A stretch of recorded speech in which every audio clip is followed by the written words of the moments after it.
Coming up, new workshop, And welcome everyone to what is a beautiful, beautiful space. and some relevant topics. I don't know how to make beans, but if I wanted to, I can learn. Hello and welcome to M539 Restorations. And in this video, we're not going to fix any broken BMWs, that's hot. But I am going to talk a lot and answer some questions. There's a lot of them and we gotta address that. But first, one huge announcement. I've been in this tiny shed for over a year now, maybe even two, I don't really remember. And you're probably as tired as I am of me complaining how small it is. And frankly, I've outgrown this place a long time ago and there just isn't any space to do proper big projects. Also, it's a huge mess right now, which I absolutely hate. I don't like working in mess. I like when everything is organized and I know where my tools at. So finally, I'm getting a bigger workshop. And it's a beautiful empty space that we are going to build up together. All of the tools and lift, we're gonna talk about that in a minute. It's also pretty far away, so we better take the M5. But first, let's close the old one. I think let's do 260 kilometers per hour. That seems reasonable.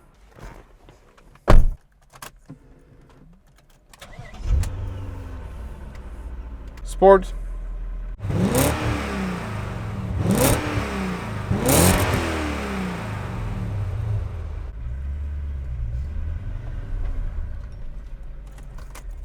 We're here. Told you it was far away.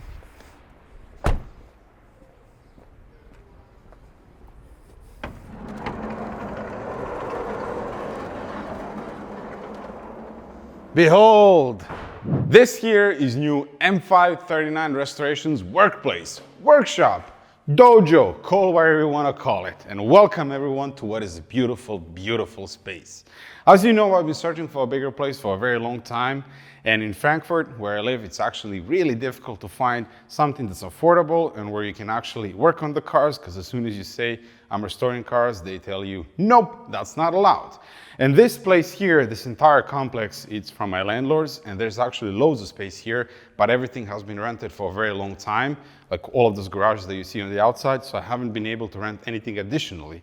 And this space here, where I'm standing right now, it's from my landlords, and they also have a lot of cars, a lot of projects, and up until recently, it was packed with their cars. I mean, it still is. But we've been talking, and the simple fact is I need more space, and they were kind enough to reshuffle, reorganize some stuff, and now I'm going to be renting this space here by the entire length, as well as this one over here. So 2 doors from the outside. The space, it's around 100 square meters, which isn't huge, but it is a huge improvement compared to what I had before. And I plan to make it very tightly organized and efficient to working with shelves, lifts, and so on. And I couldn't be more excited because the space, it is beautiful. High ceilings, lovely walls, concrete is sort of good, but it's dry, it's clean, it doesn't smell. It's just overall really nice place to be working on cars. And also a really huge bonus for me is that this place is only 8 minutes away from my apartment when there's no traffic, and when we have traffic, it's maybe 15, maximum 20 minutes to get here. And that's just huge, because I really didn't want to go somewhere far out of Frankfurt and be wasting time in traffic every day, 1 hour. It's just, I don't want to sit in traffic that much. So let me talk you through my plans with this space. This is how it looks from the outside. This door is mine, the second one, and the third one where I'm at right now, I'm gonna have to give that up so they can store their own cars in there, because they also need a lot of space. And this is more or less how it's going to look like. When you enter, a 4-post lift is going to be here. That corner over there, that's going to be a workspace, and I don't plan to put any lifts or anything like that in the middle. I just want to have it clean.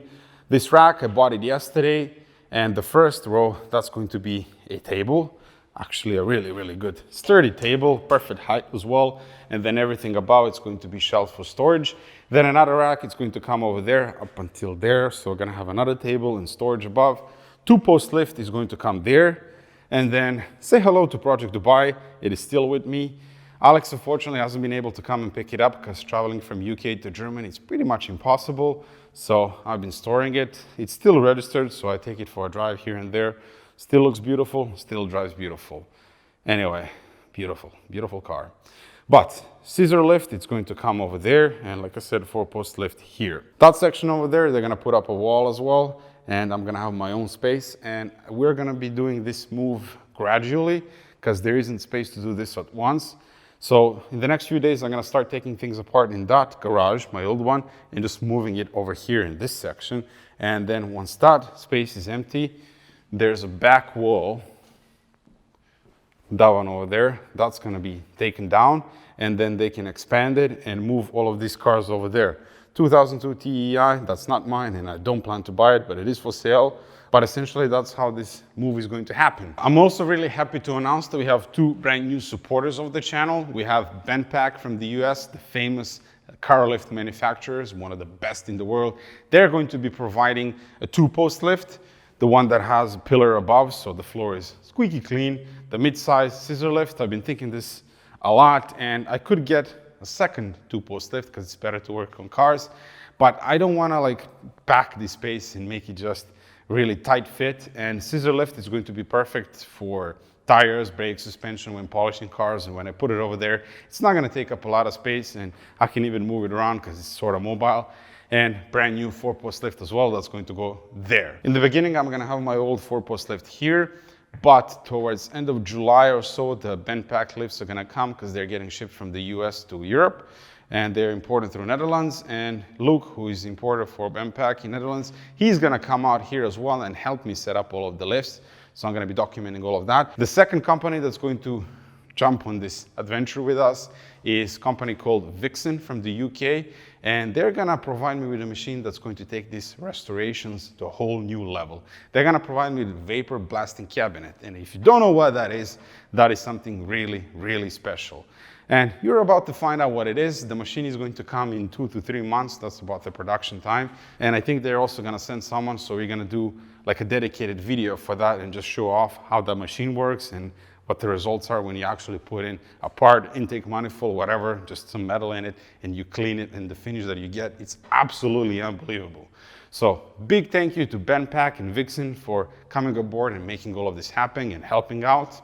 And I also plan to make like a mini series of how we build this shop. I'm not gonna go crazy because this space is not mine. I'm renting it and I'm paying monthly rent.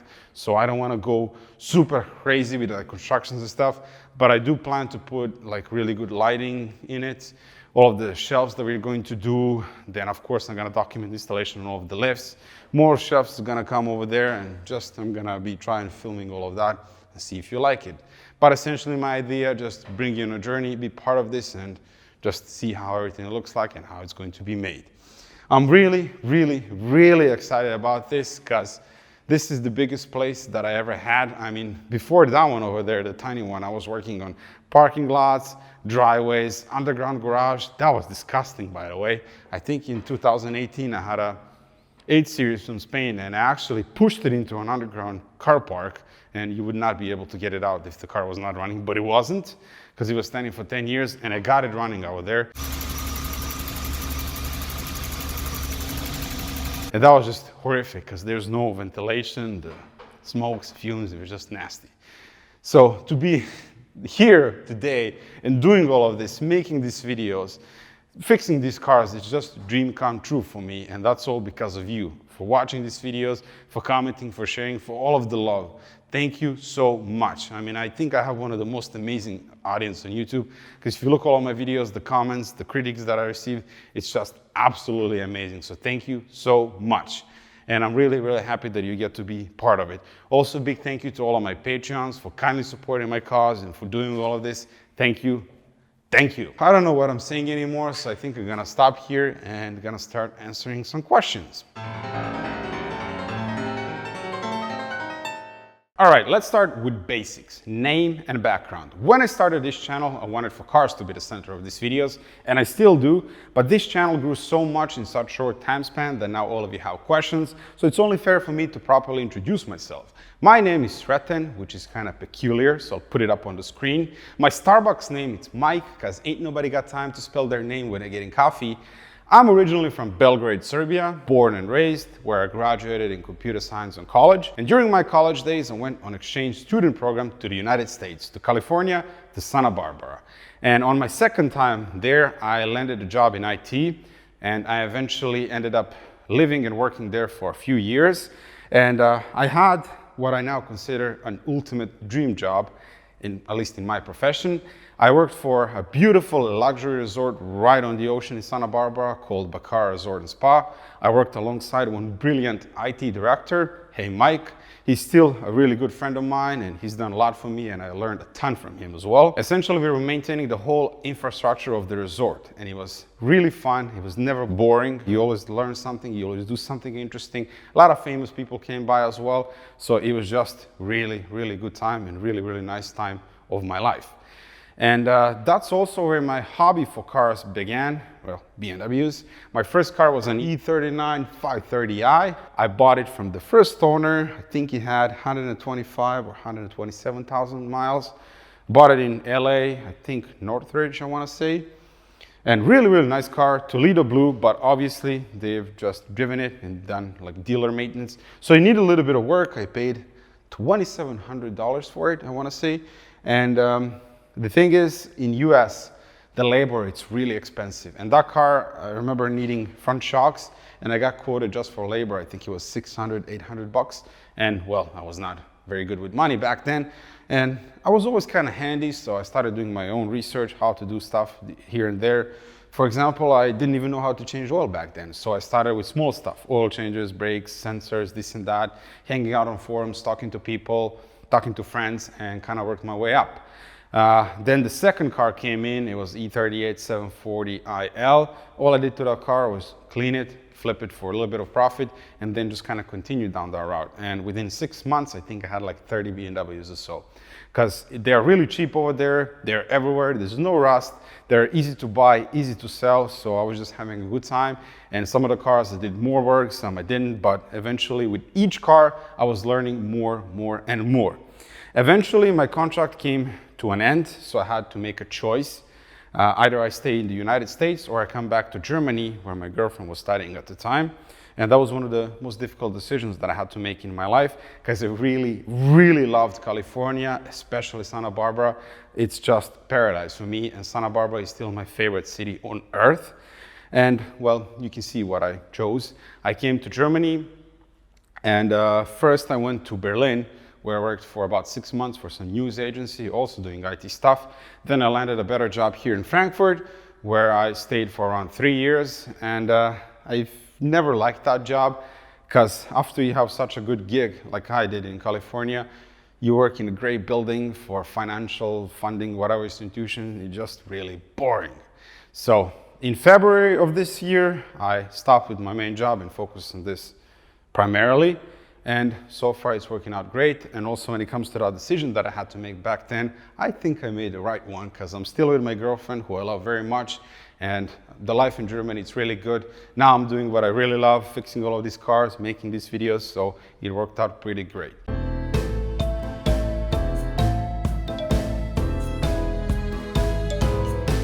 As it says in the description of the channel, I am not a mechanic, nor do I claim to be one. I never worked as a mechanic for a day in my life. I'm just a normal IT guy whose hobby for cars got out of hand, pretty quickly at that. And as I was explaining earlier, I started with small stuff. Oil changes, brakes, sensors, sway bar links. And if you think you cannot do sway bar links, trust me, you can. Anyone can. What was huge for me is hanging out on forums. Forums are actually great resource for information on these cars. And if you take a particular model, particular repair that you need to do, just Google it. You're gonna find a million threads on it, people sharing their knowledge. And when you take that and combine it with BMW repair manual, BMW TIS for example, and repair manuals, they're written for mechanics, people with mechanical knowledge. So sometimes they can be difficult to understand because they're really short and to the point. But when you combine the two, suddenly that repair manual starts making sense and it's a lot easier to understand. And that's just how it goes. With each job, you learn something new, you gain more experience, you get a better feel for it. And for example, in my case, I didn't really have a good feel for bolts. So I was snapping them in the beginning, so I started using a torque wrench and I still use it. But now, if I don't want to use it, I can just go by feel and I'm gonna know when to stop and not snap the bolt. Another thing that applies to me, I was always quite handy. And my father, he's a mechanical engineer, so I picked up a lot from him. I was always interested in taking things apart and putting them together. And when I started working on cars, when you do one job and that repair is successful, the satisfaction that you get is just huge, and that kind of motivates you to keep going and do something else and fix up your car. Another question that I get asked a lot is, what is a good BMW as a first car to learn to wrench on? And I can say without any doubt E46, because it's modern enough, there's loads of them, new parts available everywhere, used parts. If you want to modify, the market is also huge. And I think out of all BMW models, the E46 is the one that's the most documented. And if you take, for example, 50s Kids YouTube channel, Jason, he's documented pretty much everything there is on the E46. So if you need to do a valve cover gasket, just search for it on YouTube. You take the repair manual, you put those together, so you kind of get feel for the repair manual as well, and you're going to be able to do that job. Even if you don't, you're learning something, and next time you do it, you're going to do it better. So when people ask me, how do I start working on cars? There isn't any big explanation or some huge advice that I can give you. If this is something that interests you, that you want to learn, you'll find a way to do it. Simple as that. We live in 21st century. There's internet. You can find anything. You can Google how to make beans. I don't know how to make beans, but if I wanted to, I can learn. Hopefully, never. I don't like them. I don't like the sound of them. I don't like the smell of them. I don't like driving them. So to put it this way, I don't like them. In short, no. I don't have a workshop, at least not one that's open for business, and I strictly work only on my own cars. I don't want to be a full-time mechanic. I don't want to deal with customers. I don't want to have deadlines. I just want to work on my own cars in peace. That being said, I would perhaps consider a very special car, something that's quite interesting to me. And if it is a long-term project, that is something that I might consider in future. Right now, I have so many projects that there's no way I can do anything else other than that. I also don't plan to open a workshop for business ever. That's not something that's interesting to me. And that's not why I do this. I do this because this is a hobby and passion for me that grew into something much bigger, and I do it for the love of the cars. So I love to save these cars, I love wrenching on them, I like fixing them, I like making these videos, and I'm gonna keep doing that.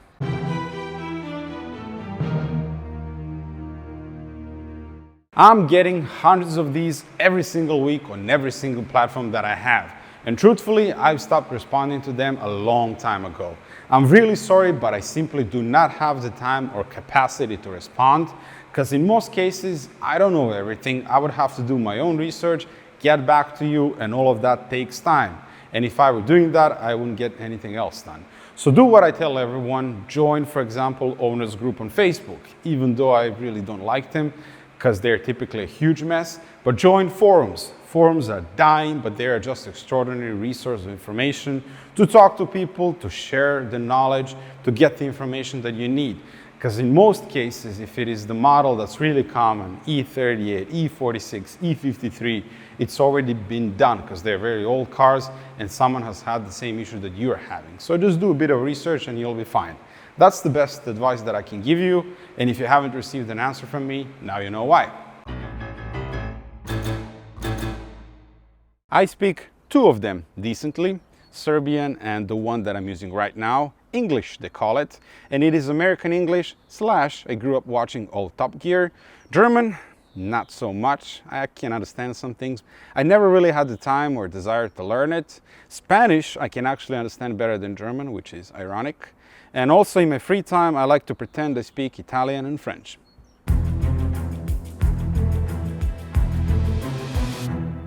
Here's the thing that I already tried to explain in the past. I don't set out and look for a specific model of the car. Say, I want to buy E24 635 CSI. That's not how this works. I live in Europe. The cars are extremely expensive here. A lot more expensive compared to the US market, for example. So to buy, for example, a broken E24, it's going to set me 10, 15, 20,000 euros. So you really have to look at the whole market in the whole Europe, search every day and just buy whatever pops out. That's how I ended up with the E21. I was not looking for that car specifically. It was just a good deal at the right time. I was there, I bought it. So that's how I work. I don't set out and buy specific models. But to give you an example, I've been looking for E46 M3 for about 3 years now, ever since I came to Germany. Same with the E36 M3. I really want to get the 3.2 version, but you cannot find one for the reasonable price that's the right project. because all of them are either modified, and that's pretty much where I draw the line. I can buy neglected cars, but as long as they're complete and in original condition. But as soon as I see that they were modified, stooping steering wheels, lowering springs, bags, or some ugly stuff like that, I would never buy that car because it's been tinkered way too much by someone. And to revert all of that back to original, nah, not gonna do that. But that being said, also a lot of you have been sending me emails and trying to sell me your cars, which is absolutely awesome because I don't have to compete with other people as well. That's another thing. In Germany especially, if a good car comes up for the right price, it is gone within minutes. You can bet it's gonna be gone. Because the market here is just huge and you have dealers all over the place. So if someone posts some car for a reasonable price, it's gonna be gone within half a minute. Trust me. So if you have a cool BMW for sale that you don't need, you don't use, and the price is reasonable, shoot me an email. Maybe we can make something happen. Michael, for example, he reached out with his E39 M5. That worked out wonderfully. So I would be really, really grateful if you do something like that. Plans, you ask? If you told me 2 years ago, even 1 year ago, that I'm gonna be a full-time talk to myselfer, I wouldn't believe you. Not even in a million years. Because myself, I love watching YouTube. I love watching White Script Garage, Tavares, Who's Garage, Bad Obsession Motorsports, Aging Wheels, Harry's Garage, all of those channels that put out great content. And before I started YouTubing, I was pretty active on forums, as I said, and I was posting all of my adventures with buying cars, road trips, fixing them up, and so on. And then Project Dubai popped up for sale, and that's when the light bulb in my head went off, and I told myself, why not try this YouTube stuff?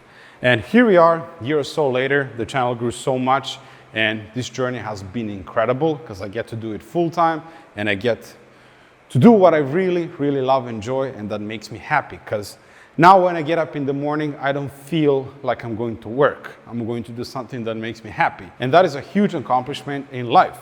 So plans, don't really have any.